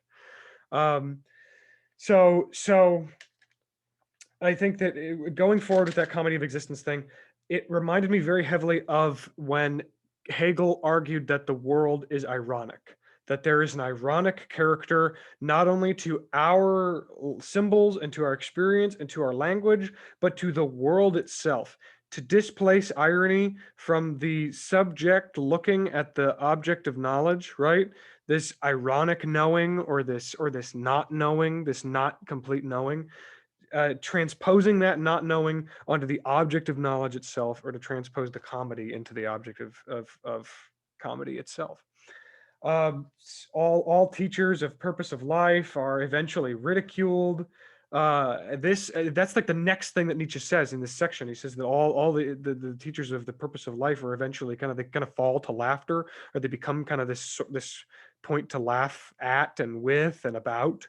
You know, there's no staying power behind any idea that we've put forward so far in humanity. No like permanent, rigid, absolute, totalizing staying power, and therefore there's kind of this openness in all of our ideas to this kind of comedy of existence.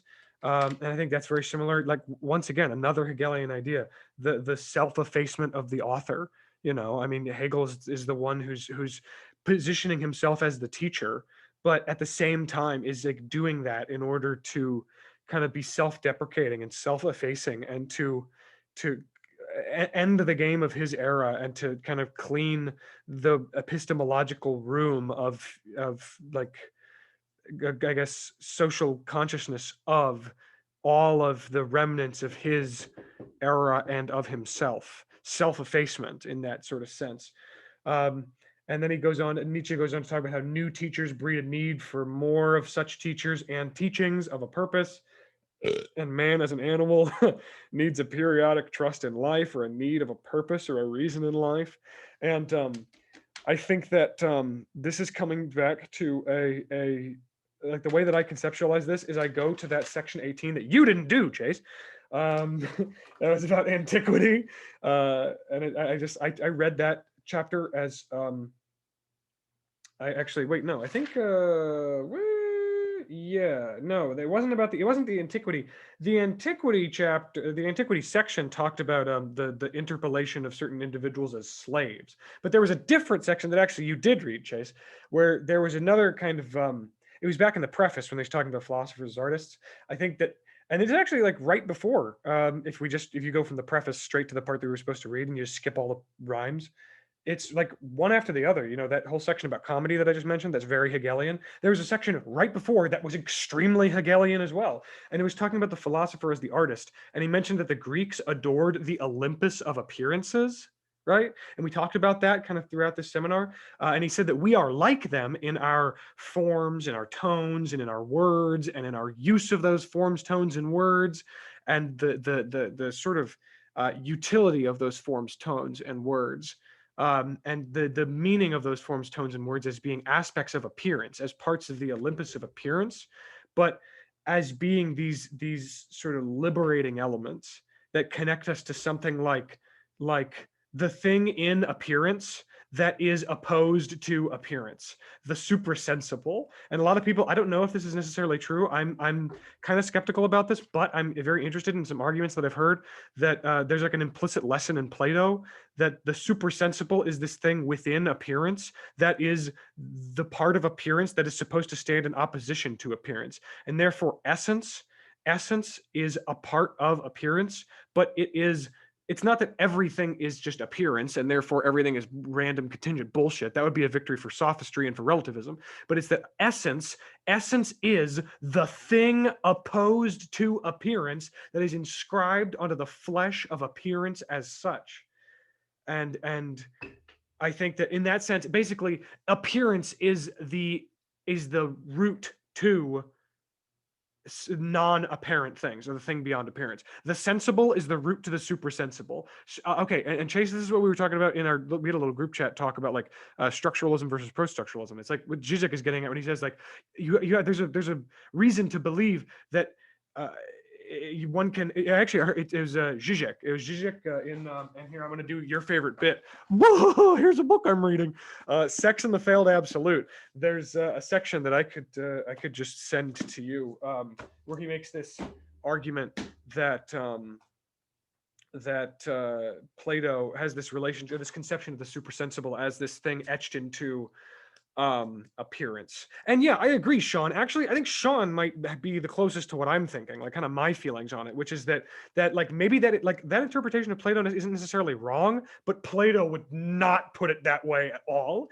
He would be like, he'd be kind of like opposed to it, even though like in a way it's kind of true. So I think Sean, I think you and I are kind of on the same page there. But my point is, there's this notion of the comedy of existence being this thing like the irony of all of the objects of knowledge of themselves, or as you know, in themselves, and I think this need of a purpose is kind of coming from this position similar to what he's talking about when he says that there's this Olympus of appearances in forms, tones, and words, and etc.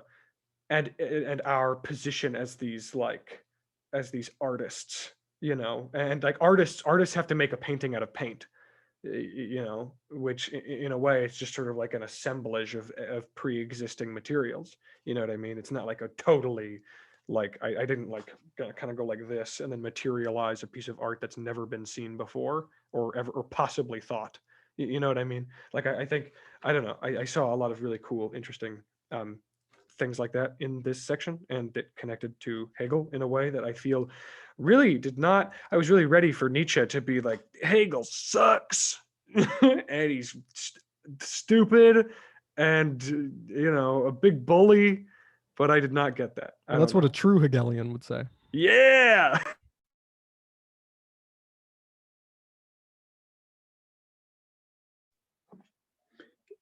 Yeah, I think that I really like that way of reading Plato, which I think is the only way of possibly uh, redeeming Plato, because otherwise I think Plato makes no sense and he's just basically saying a bunch of stupid stuff as long as you keep going.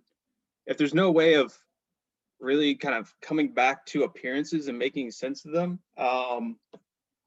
then you got a big problem because, you know, we're amongst all these appearances. And then if you say, oh, they just participate in the forms, you know, yeah, it doesn't really do the trick. But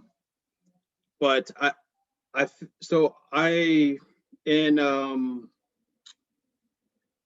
Schelling's philosophies, Schelling's philosophy of nature after I can't remember the name of it, but it's basically this book about Schelling's philosophies of nature by this contemporary. He was part of speculative realism.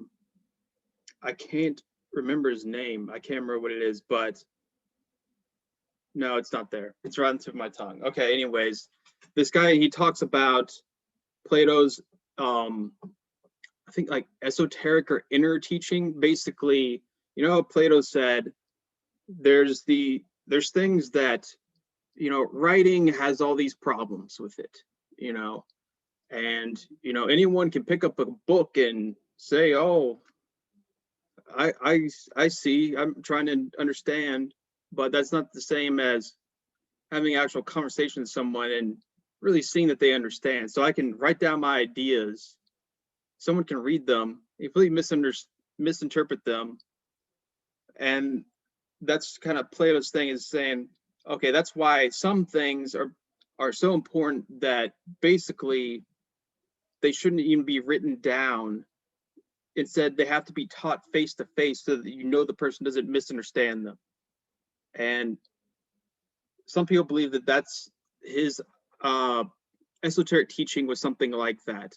That in fact you have to understand the forms, the essences, whatever, somehow in their participation with appearances. And you know, this would be the thing of, you know, this is pretty important, Plato. You know, I mean, it's almost like Descartes saying, you know, having, okay, there's mind and there's body. How do they connect? And him just, oh, they participate with each other, you know, which is kind of almost what he says, but he at least tries to have some kind of way of thinking of a connection between them, right?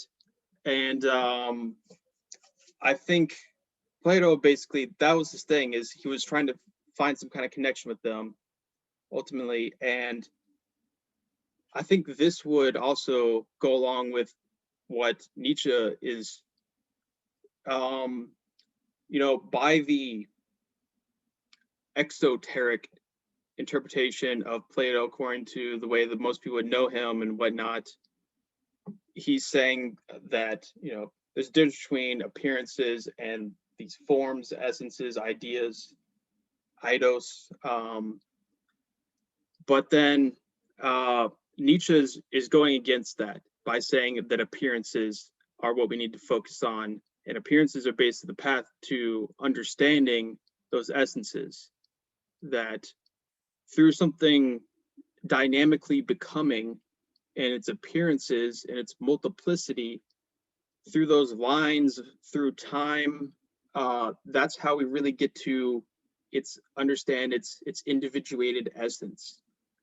And that's where you get a lot, if you follow that line, that's where you get a lot of Nietzsche. Because the whole idea of genealogy is pretty much that. It's basically saying that time is real, like Bergson said, that was, you know, revolutionary saying that. Basically, time is real and really changes things. And not many philosophies, because they're caught on this mathematical, intellectual kind of way of thinking, can think of real novelty. They can't make any sense of it. They can't make sense of time and real change, because They can only think in terms of rearranging different pre-assembled parts with each other. Where does where did the parts at all come from? They had to have emerged at some time. So basically, what he's doing with a genealogy of, coming to understand these values and how they emerged and whatnot is exactly that. It's trying to understand the appearances of these things and how they've changed and how they can still change, and how the things that we think, are these eternal values of love and whatever, that these things still can change their sense. There's still, and a lot of this is about, the future, and about the fact that he sees something, and this is the same thing that, so a lot of people also interpret Foucault as, like this radical relativist sophist and whatnot. But I think it's kind of the same thing of, okay, the thing is, what is the difference between those things? He saw that, okay, these things have changed in history. Our idea of, punishment and insanity and whatnot, and sex and all these things have changed throughout history. That means they can still change again in the future. What do we do about that? And I think that's also something that motivates this idea, is it opens up, by understanding that time is this real thing that really changed things. It opens up this future where we can still change things. It opens up this creative, artistic spirit. And I think that's where he's getting at with this whole idea of philosophers have become artists now. Suddenly, appearance is opened up, time is opened up, change is opened up, novelty is opened up, and now we're, in a sense, kind of empowered to create something new, to do something new. But then again, how do we do that? But except we first have to understand what came before, because this is still present here within us. And there's a lot of this, so to go along with the whole Bergsonian thing too, the presence of the past is still here with us. That's really what is dynamic about the present, is that the past is still here, flowing in these waves of intensity. And some people pick up on it more than others, but there's this atavistic sense of things that pop up because they never really went away. They just kind of got submerged in a sense. But even that depth is still a depth of ultimately phenomena, of appearances. And that's really what we need to excavate by doing these genealogies of concepts and seeing what they are, and then seeing how can they change? What can we do to change them? Yeah, so I think you can see that there's a lot of crossover with, obviously the people that were directly inspired by him, like Deleuze and Foucault and whatnot, but also, and Heidegger, but also I think Bergson is a really interesting way of connecting those, because I don't think Bergson actually read Nietzsche,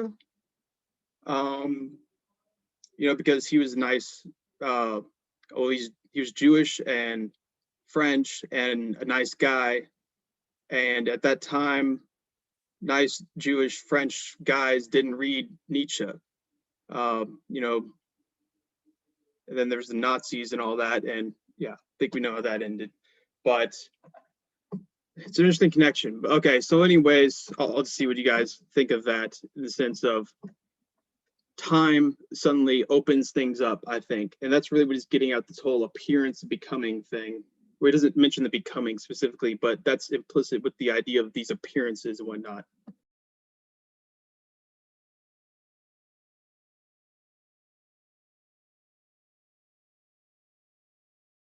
I guess I technically have a thing to say on that, although we are at 7:13, so I suppose we're sort of running out of time. I mean, one thing that I will say is I don't know if this is really a response, but like I was feeling kind of down today. I was realizing what my financial situation looked like, basically, and I was like, ah, fuck. and that always gets me a little bit stressed out, feeling down, and then I had to go to the grocery store, which always sucks. And it is a funny thing because in a certain kind of way, Nietzsche was a nice pick me up, just because there was this sense of optimism, even if, as Eric sort of mentioned, it's maybe a sort of dangerous or concerning optimism in the direction that he takes it. And I guess I can't help but respond to that. I mean, I do think that is Nietzsche's project, is there is this recognition of a moment of the possible and a moment of possibility. And I see that same thing being present in other people who are inspired by him, like Heidegger and especially Deleuze and to a certain extent in Camus. Although I find myself in a weird sort of way, both I don't think I can go back to Camus, but at the same, well, I mean, I read him all the time, but at the same time, I'm kind of exhausted with him, and kind of almost feel like I'm more in need of his philosophy, because in a certain way there is a present pessimism there, and I just don't feel like we have access to that. I think and that's another way in which Nietzsche is maybe optimistic in a way that I worry about. Is I think at the particular moment where I am in my life and the way that I'm looking at the world, I'm looking at it and going, oh shit, I don't think there is anything actionable at the moment. I don't think there's any kind of openness. I don't think temporality will allow for anything other than the march of history in the direction that's already headed. So yeah, if you want to end on that horrible pessimistic note. Maybe I'm reading too much Sartre into Nietzsche, but I people say Nietzsche is a pessimist and a nihilist, and I don't think he's either. I mean, I think you could call him a moral nihilist. He calls himself an immoralist. I think amoralist would be a better term. That morality. I mean, but again, that doesn't mean he doesn't have values. To say that he rejects good and evil doesn't mean that he has values. And I actually think he's terrified of nihilism and pessimism because he sees that on the horizon. And I think that's one of his things, the death of God. It's not like, woohoo, God's dead. It's like, oh shit, God's dead. Now what are we going to do? And I actually see him as very affirmative and trying to affirm. I mean, this is kind of like the Joycean thing, he's affirming all of it in a way. So I don't read him as a pessimist. In fact, I find him not optimism. That's why I say the Sartre thing. I'm not sure he would be an optimist. In fact, Nietzsche says that, and there's places where he's like, it looks to me like the herd's gonna win, and that is gonna suck. And so I'm not sure he's like, oh, I hope the Antichrist comes, but there's no confidence that it's actually gonna happen. He's just hoping it's gonna happen. But nevertheless, he has this affirmative attitude. And in his letter on humanism, Sartre says something like, my despair is that I can only do what I can do, and I have no guarantee that this movement that I'm part of is going to continue beyond me. I have no guarantee that the man who is my comrade will not betray me, and yet I am going to do what I can do because that's what I can do. And there's just this sort of dogged, I'm going to do what I can do because what else would I do? And, so it's not optimistic in a Pollyannish sort of way, but it's like, what do you, I have a will, I'm going to act. So I see him as ultimately, again, I'm not sure optimistic would be the right word, but he's definitely affirmative. Yeah, I think it's absurd to me to imagine a book about optimism for optimists. It's like, I think they're already good. It's like, I think what's more interesting to me is this sort of attempt to find optimism in the pessimism, and to sort of kind of bring up these people who I think are like him. I think that he, was struggling with his own pessimism, and I guess that's what I love about Kierkegaard too. Is just that it's like, look, get it. You know, it's like I'm right there with you, but we need to get out of this. We need to do something. You know, we need to try. And you know, I see that in Hegel too. You know, it's like I think that I see, like, you know, it's like I was joking about before. It's like the best Hegelian would hate Hegel, but it's like, you know, I can't help but, like, you know, see sort of these people who make claims opposite of Hegel as practicing what Hegel is trying to kind of argue for. It's like, you know, it's just trying to do something even though we know it's all pointless, you know, and that it's going to be a failure, whatever it is. You know, so I think that, you know, like, true optimism is not optimistic to me. You know, it's just people telling each other who are already kind of happy that, hey, we can be happy, it's all good, you know, just sort of just justifying the things that they're already feeling, you know. But Nietzsche to me is like, I'm trying to escape and I will never escape, but I'm still trying, and I'm trying to, you know, yeah. And so to me, that is a greater optimism than anything else I could imagine. It's just being at sort of the bottom, and still trying to get out of it, you know. And I guess that's my problem with Schopenhauer, who I have never read, but it just seems like it's like, look, you were at the lowest and then you just were like, all right, I'm staying here. And that's it. And it's like, come on, you know, say something else. We get it. So Schopenhauer does have an idea of salvation, but it's basically asceticism and negating the will to live. So he praises examples like devout Hindus throwing themselves before a cart that has images of the divine and dying and being crushed by this cart with images of the divine. And also, so in the Buddhists have this interesting practice of essentially live mummification, where you basically bury yourself and slowly mummify yourself. He was aware of that and cites that favorably. So he does believe there's a way to salvation. So one thing is, that's of course, I think a lot of people would agree that that's kind of ridiculous. Even though I give Buddhism a little more credit than, say, Hunter does, but I think still that idea of taking really literally of asceticism is awful, in the same way that, yeah, Jainism is the same way.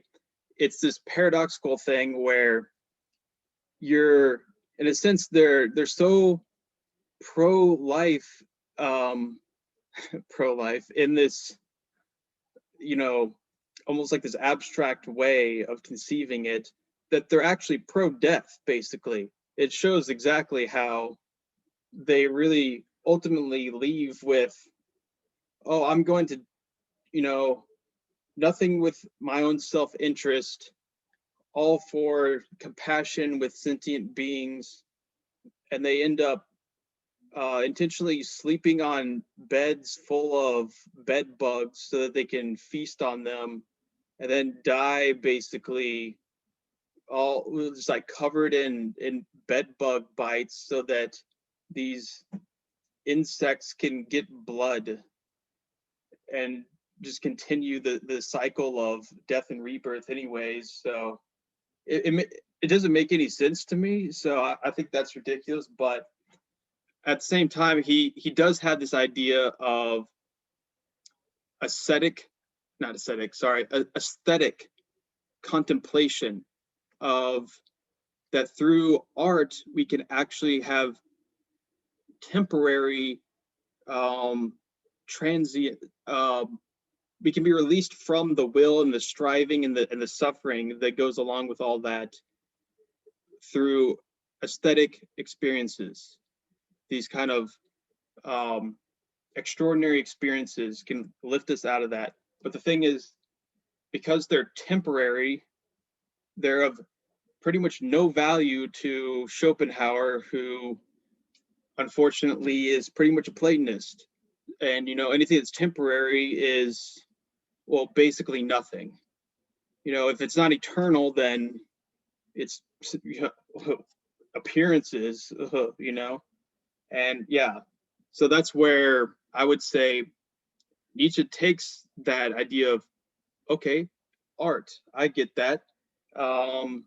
Let's go with art, but I'm okay with it being temporary, except let's see that as art is some way to relieve things by actually affirming the things that are horrible about life. In the same way that Schopenhauer says, you know, tragedy helps us see in a disinterested way the tragic aspects of life without actually having to feel them. So it gives you a kind of distance comprehension of the state of the world, it's the will seen objectively without having to feel it. But Nietzsche says basically, no, instead let's have aesthetic affirmation of the will.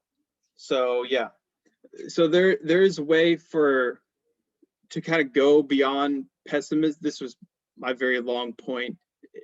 In Schopenhauer, there's a way for him to go beyond pessimism, but it's so ridiculous that I think I'll basically go with the suffering of will and striving, and because of its lack, is basically his whole justification of pessimism. Also, is that desires lack. So, cue to lose. But the thing is that oh, I just completely lost my point. I think that's a cue to stop talking. Oh yeah, okay. So yeah, basically that's why Schopenhauer is a pessimist. But he still has this idea that you can go beyond pessimism, but it's a stupid idea. So I choose pessimism and striving over his supposed solution for it, which I think is not a good solution. The end. You've made Sorry. me laugh a few times today, Chase. I appreciate it. Yeah. Yeah. When I talk, I get straight to the point. I don't mess around, you know.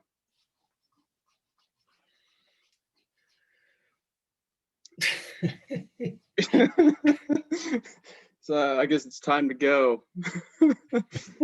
Yeah, it looks like it. Wait, why is Hunter saying fuck you, Sean? What did Excuse that. Just so, hey, that's just some intellectual banter between interlocutors. Don't need to worry about that. Okay, But sorry. what happens in the chat stays. Well, unless you have something intellectual to add to it, what happens in the chat is for the academics, right? It's the notes in the margins. Yeah, Chase, you need to quit snitching. You've been snitching a lot true. today. That's true. Yeah. I'm just so caught up in the will to truth and truth as the ultimate value that I can't go outside of that. It's yeah, you're totally right. I'm a snitch. Snitches get stitches. But hey, I have a press pass, so Quick, we need to end it before Chase starts talking about Schopenhauer more. Hey, Hunter For wants the to love play, of God. Hunter wants to play video games now. Yes. So, yeah. Okay. Is that so wrong? Okay. Thank you guys. See Thank you you. Monday, hopefully. Bye-bye. Bye. Take Bye, care. everyone. Bye.